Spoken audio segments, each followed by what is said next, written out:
Good morning student. BSc part first year के विद्यार्थियों का जूलॉजी के इस 16वें लेसन में हार्दिक अभिनंदन है।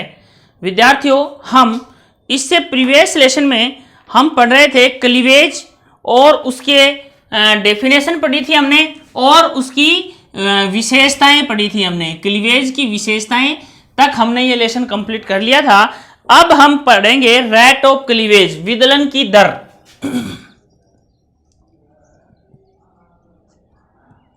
विदलन की दर आज का हमारा टॉपिक है, विदलन की दर।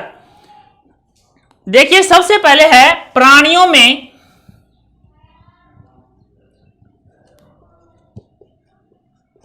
विदलन की दर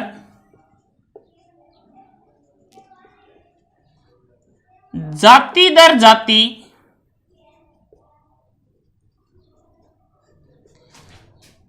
भिन्न भिन्न होती है, भिन्न भिन्न होती है। विदलन की दर जाति भिन्न भिन्न होती है।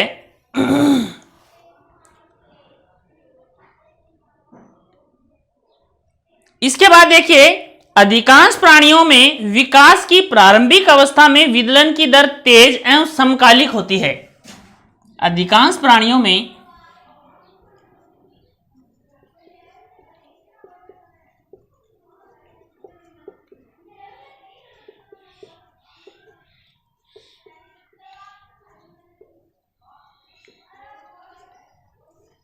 विदलन की दर, अधिकांश प्राणियों में विदलन की दर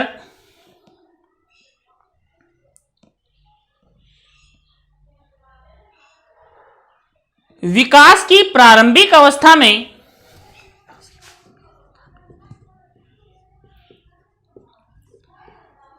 विकास की प्रारंभिक अवस्था में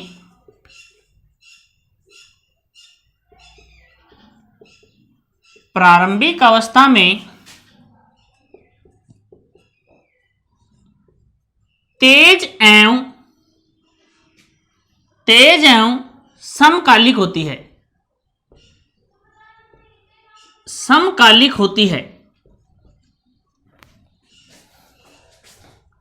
लेकिन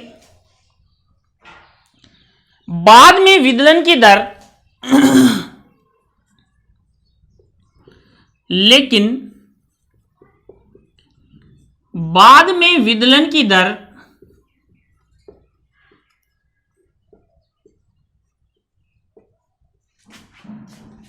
धीमी व विषमकालिक हो जाती है, विषमकालिक हो जाती है। विषमकालिक हो जाती है। विदलन की दर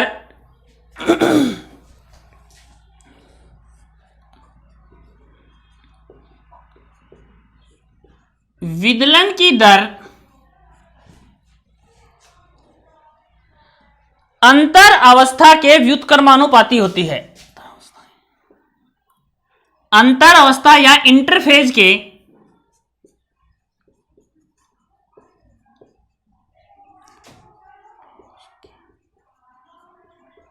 व्युत्क्रमानुपाती होती है।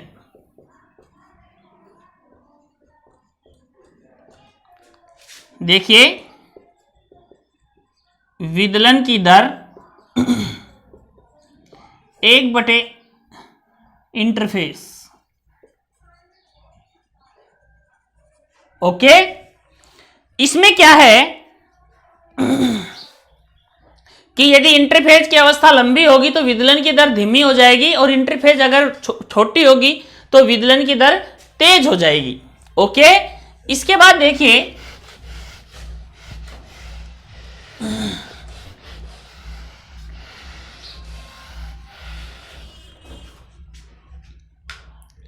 लोव-ट्रुप का मानना है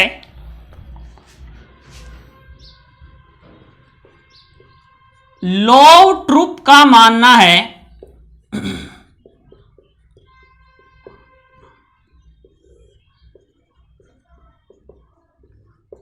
कि लोव-ट्रुप का मानना है कि निषेचित अंडे के कोशिका द्रव्य में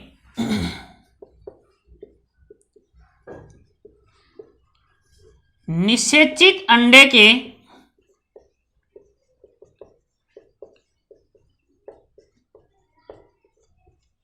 कोशिका द्रव्य में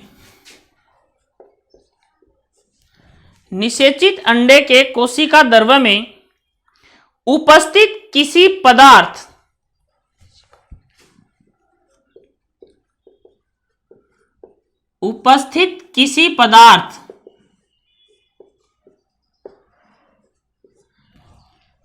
उपस्थित किसी पदार्थ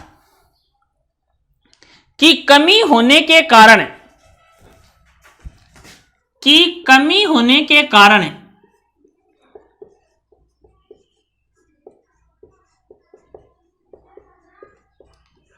इंटरफेज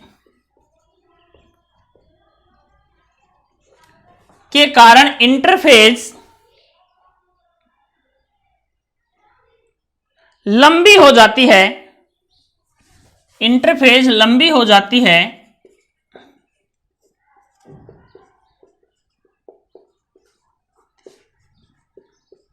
अतः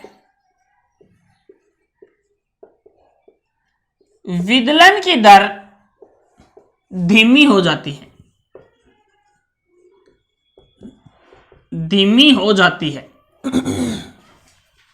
देखिए आपको बताया विदलन की दर जो है वो इंटरफेज जो है उसके व्युत्क्रमानुपाती होती है। इंटरफेज की क्या होती है?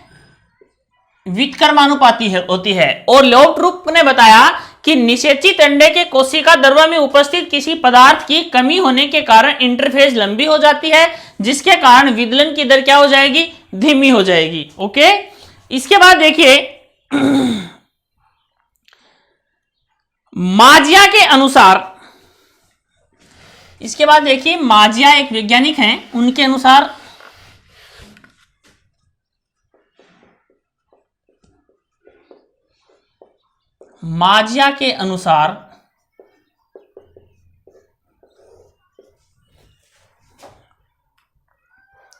यह विशिष्ट पदार्थ समसूत्री उपकरण का प्रोटीन हो सकता है।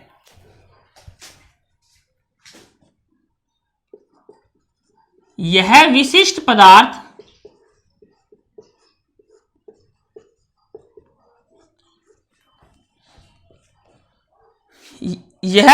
पदार्थ समसूत्री उपकरण का प्रोटीन हो सकता है। समसूत्री उपकरण का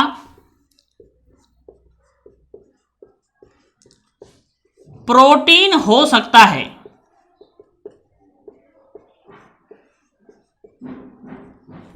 लोव-ट्रुप ने बताया था ना कि किसी पदार्थ की कमी के कारण, तो माजिया ने क्या बताया कि यह विशिष्ट पदार्थ क्या हो सकता है? समसूत्री उपकरण का प्रोटीन हो सकता है।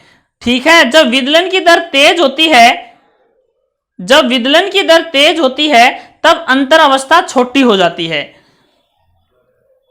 ठीक है, तो माजिया ने क्या बताया कि यह विशिष्ट पदार्थ क्या हो सकता है? समसूत्री उपकरण का प्रोटीन हो सकता है। ठीक है, इसके बाद विदलन की दर का निर्धारण कोशिका द्रव्य करता है, न कि केंद्रक। देखिए इंटरफेज पहला पॉइंट हो गया। दूसरी बात क्या है? विदलन की दर का निर्धारण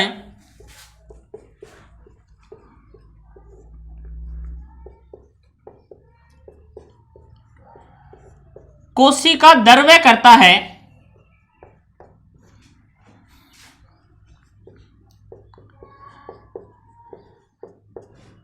न कि केंद्रक।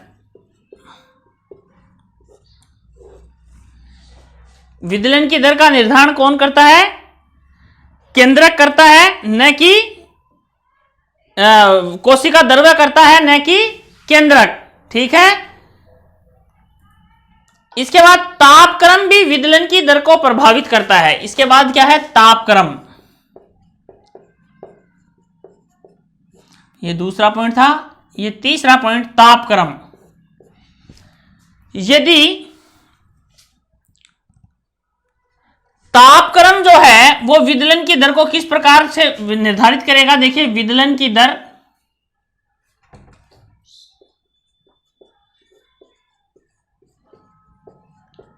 डायरेक्टली प्रोपोर्शनल टू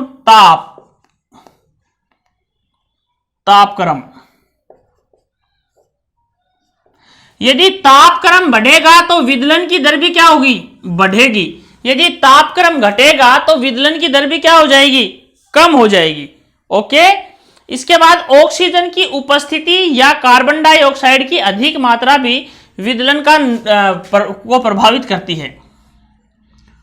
O2 व CO2 की मात्रा, इसका मतलब है O2 की कमी या CO2 की अधिकता विदलन के लिए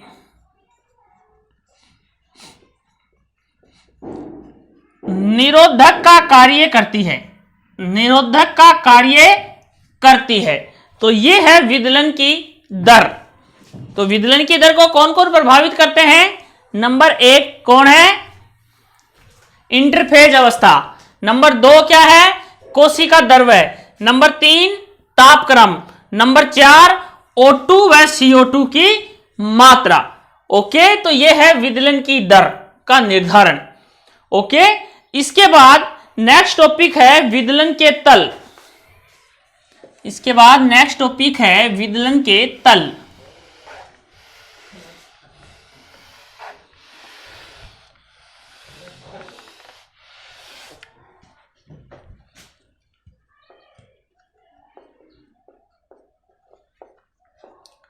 विदलन के तल। ओके,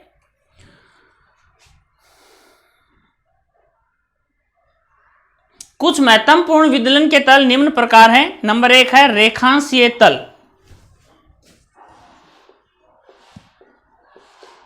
रेखांशीय तल, रेखांशित तल। इसको और किस नाम से जानते हैं? मेरीडियोनल। मेरीडियोनल प्लेन। मेरीडियोनल प्लेन विदलन के तल में है। मेरीडियोनल प्लेन। जब विदलन खांचे युग्मनज के सक्रिय जंतु अक्ष व अलपकिरीय ध्रुव के केंद्र बिंदु से गुजरती है तो दोनों ध्रुवों को विभाजित करे तो इसे मेरीडियोनल विदलन के तल कहते हैं। देखिए, जब विदलन खांचे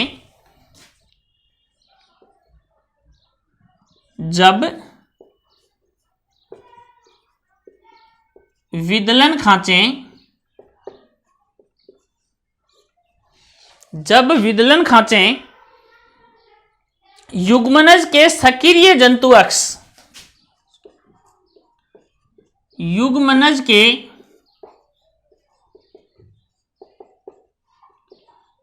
सक्रिय जंतु अक्ष, सक्रिय जंतु अक्ष व अलपकिरीय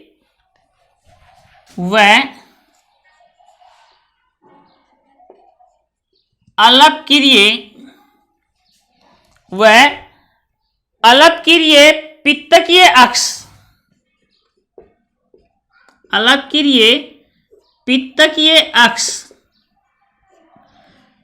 जब विदलन खांचे युग्मनज के सक्रिय जंतु अक्ष व अलपकिरीय पित्तकीय अक्ष के केंद्र बिंदु से गुजरती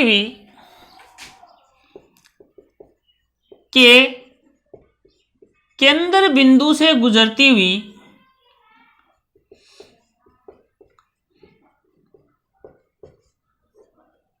बिंदु से गुजरती हुई दोनों ध्रुवों को विभाजित करे, दोनों ध्रुवों को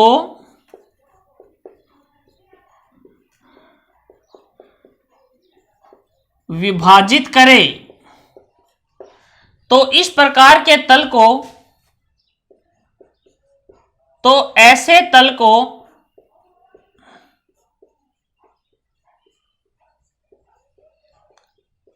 रेखांशित तल कहते हैं। ओके, कौन सा तल कहते हैं? रेखांशित तल। और इसमें निर्मित दोनों विदलन खंड बिल्कुल समान होते हैं। इसमें निर्मित विदलन खंड, निर्मित विदलन खंड, दोनों विदलन खंड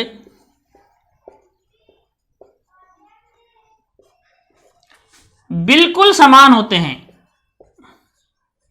बिल्कुल समान होते हैं। बिल्कुल कैसे होते हैं? बिल्कुल समान होते हैं। ओके, बिल्कुल समान होते हैं। ओके, एग्जाम्पल के लिए मेंढक,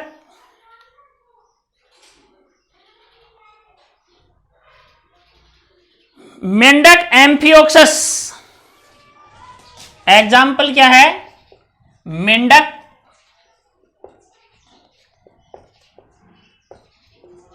एम्फियोक्सस चूजे में प्रथम व द्वितीय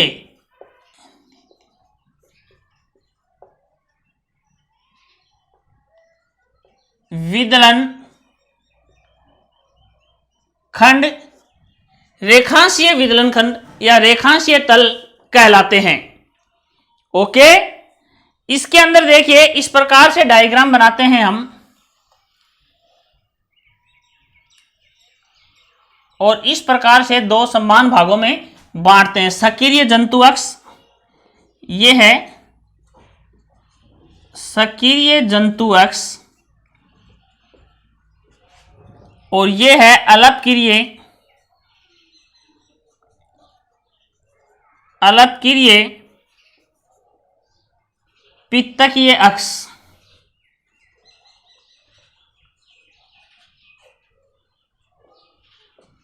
और ये कौन सा तल है? रेखांशित तल।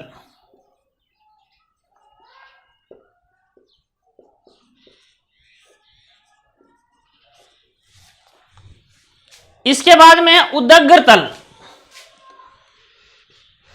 इसके बाद दूसरा कौन सा है? उदग्र तल।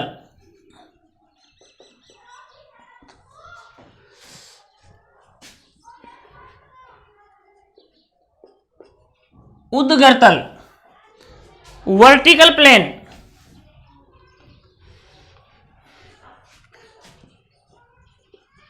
Vertical plane.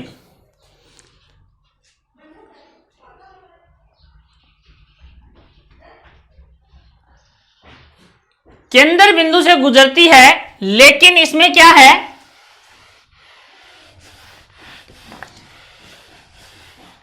इसमें क्या है? जब विदलन खांचे युग्मनज से के सक्रिय जंतु अक्ष व अलपक्रिय पित्तकीय अक्ष के केंद्र बिंदु से गुजरती है,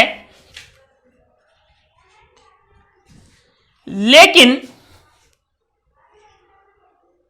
मध्य अक्ष के केंद्र बिंदु से नहीं गुजरती।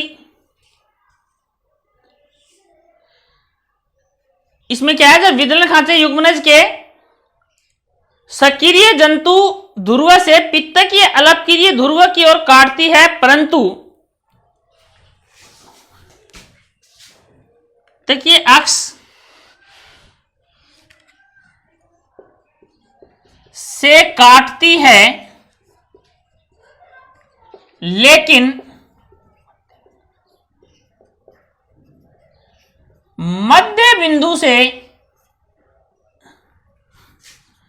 मध्य बिंदु से नहीं गुजरती, मध्य बिंदु से नहीं गुजरती, मध्य बिंदु से नहीं गुजरती तो इसे उदग्र तलीय विदलन कहते हैं। तो इसे उदग्र तलीय विदलन तल कहते हैं, विदलन तल कहते हैं, इसे उदग्र तलीय विदलन तल कहते हैं। उदाहरण के लिए मेंढक का चौथा विदलन, एग्जाम्पल क्या है, मेंढक का चौथा विदलन, मेंढक का चौथा विदलन। ओके, और डायग्राम इस तरीके से केंद्र बिंदु से नहीं काटती, इसका मतलब ऐसे काटती है, ये केंद्र बिंदु है, केंद्र बिंदु, वर्टिकल प्लेन, वर्टिकल प्लेन, ये सक्रिय जंतु ध्रुव है, सक्रिय जंतु ध्रुव है, ध्रुव एक्स, और ये अलपकिरीय पित्तकीय एक्स। ओके, तीसरा तल है विषुवत रेखीय, विषुवत रेखीय तल, विषुवत रेखीय तल, विषुवत रेखीय तल। ओके, इक्विटोरियल,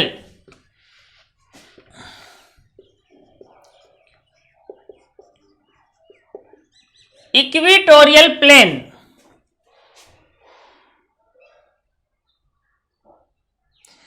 यह विदलन खांच जो युग्मनज की अनुप्रस्थ रूप से काटती है। विदलन खांच क्या करती है, खांच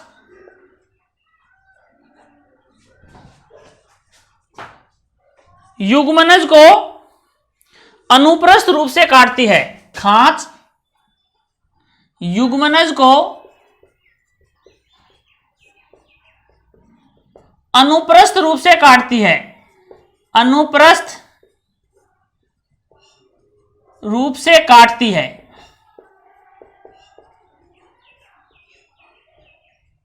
ठीक है, इसमें क्या होता है, जब सक्रिय अलपकिरीय अक्ष के समकोण पर होती हुई, इसमें क्या है,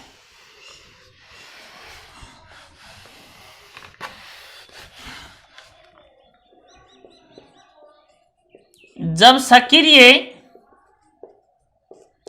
अलपकिरीय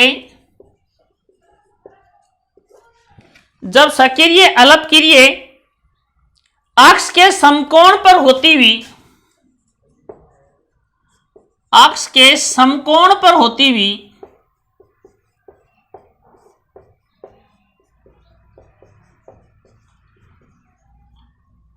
हुई केंद्र बिंदु से गुजरती है।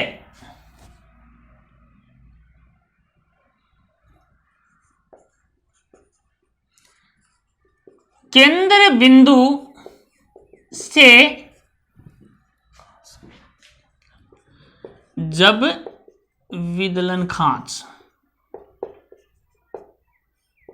जब विदलन खांच सक्रिय अलपकिरीय अक्ष के समकोण पर होती हुई केंद्र बिंदु से गुजरती है,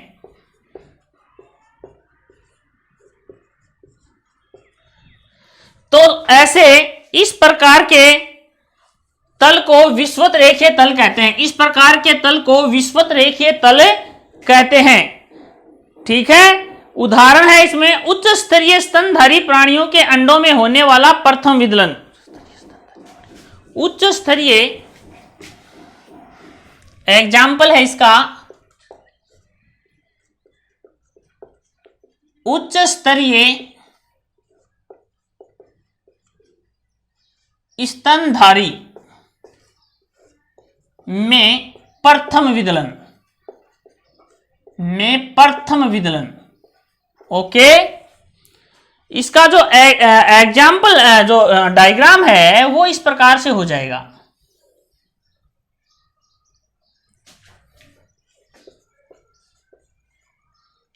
इक्वेटोरियल प्लेन, ये हो गया केंद्र बिंदु। ओके, इसके बाद नेक्स्ट चौथा है अक्षांशीय तल, लेटिट्यूडिनल प्लेन।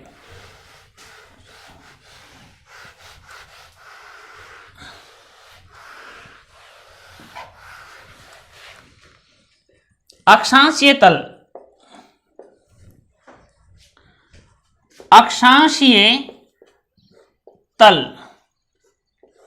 लेटिट्यूडिनल प्लेन। ओके, विदलन खांच जो युग्मनज को अनुप्रस्थ रूप से काटती है, खांच जो युग्मनज को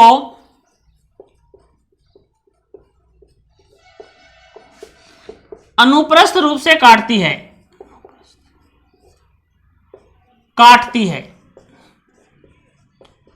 जो अनुप्रस्थ काटती है वह सक्रिय अलपकिरीय अक्ष के समकोण पर होती हुई, वह सक्रिय अलपकिरीय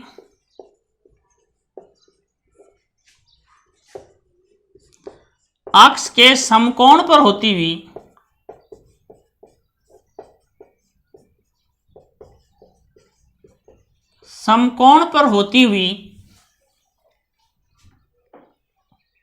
गुजरती है,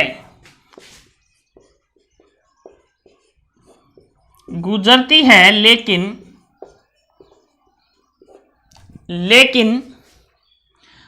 अक्ष के केंद्र बिंदु से नहीं गुजरती, अक्ष के केंद्र बिंदु से नहीं गुजरती। अक्षांशीय तल कहलाता है। ठीक है, इसका उदाहरण है मेंढक व एम्फिओक्सस का तृतीय विदलन। एग्जाम्पल मेंढक एम्फिओक्सस का थर्ड विदलन। ओके, इसका जो डायग्राम है वो इस प्रकार से हो जाएगा। ये केंद्र बिंदु, ये लेटिट्यूडिनल प्लेन,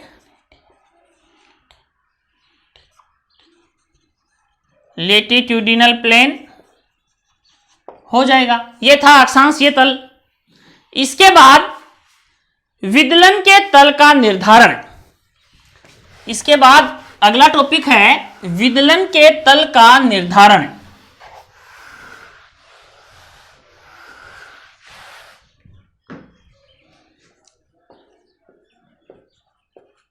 विदलन के तल का निर्धारण।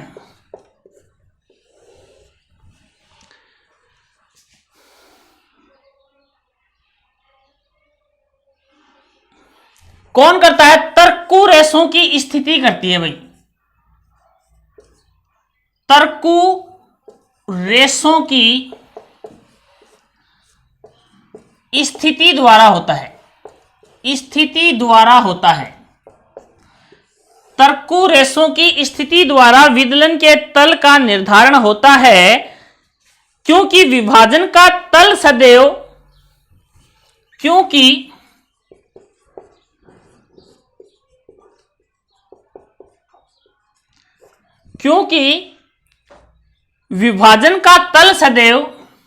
विभाजन का तल सदैव क्योंकि विभाजन का तल सदैव तर्कु रेशों की लंबी अक्ष के तर्कु रेशों की लंबी अक्ष के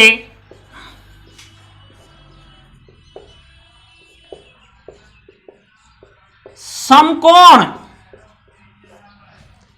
के समकोण पर होता है, समकोण पर होता है। ओके,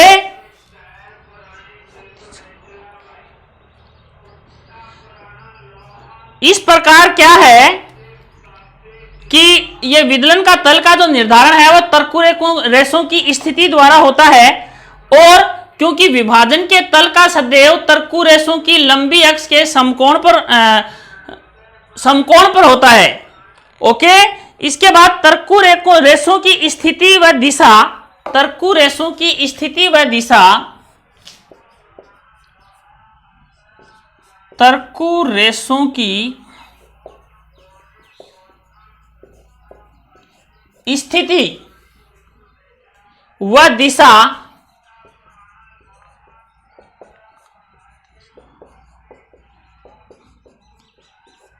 कोशिका द्रव्य, तर्कु रेशों की स्थिति व दिशा कोशिका द्रव्य में उपस्थित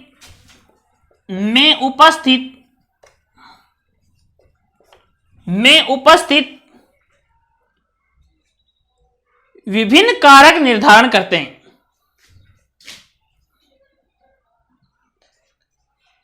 विभिन्न कारक निर्धारण